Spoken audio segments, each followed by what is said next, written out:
On November 1st, 1921, 200,000 people gathered here to dedicate this site to the memory of those who died in World War I. Hello, I'm Bill Callaherker for Kansas City Crossroads. That November day in 1921 also marked the beginning of a remarkable chapter in our city's history, when thousands of people united in one effort to build a national monument, the Liberty Memorial.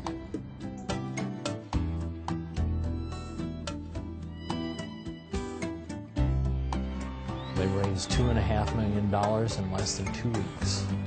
It was a wonderful thing to think about, that there was that kind of patriotism in the community where 83,000 people would donate money to create the memorial. When construction started on the Liberty Memorial in 1923, a lot of the power was actually supplied by mules and horses. A lot of labor, a lot of people worked on the memorial over the 2.5 years while it was being constructed. The original dedication of the memorial itself, when it was completed, was November 11th, Armistice Day of 1926.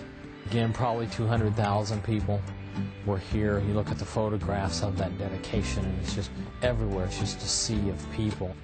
Those people came to marvel at this limestone-covered tower that rises 217 feet above ground.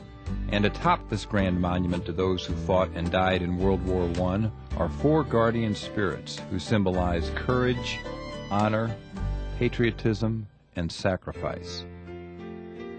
To me, it's like hallowed ground. It's more or less hallowed ground because this is a monument to a lot of nice guys that are gone. You know, some were killed in the war, like people like my dad who lived through the war, although they were wounded and gassed and then died later. At the end of the long mall, 2 sphinxes grace the entrance to the courtyard. The one that faces east is called Memory, and it's to remember the men and women who served in the war. You look at them, you'll see that it has its eyes covered, and that's just against the horrors of the battlefield, so we don't remember those. The one on the other side is called Future, and it's really for Kansas City. It's because Kansas City for many years was the place where people came to go off to their future in the West, and it has its eyes covered symbolically against the unseen future. Though its future is at a critical crossroads, the monument stands as a tribute to our past.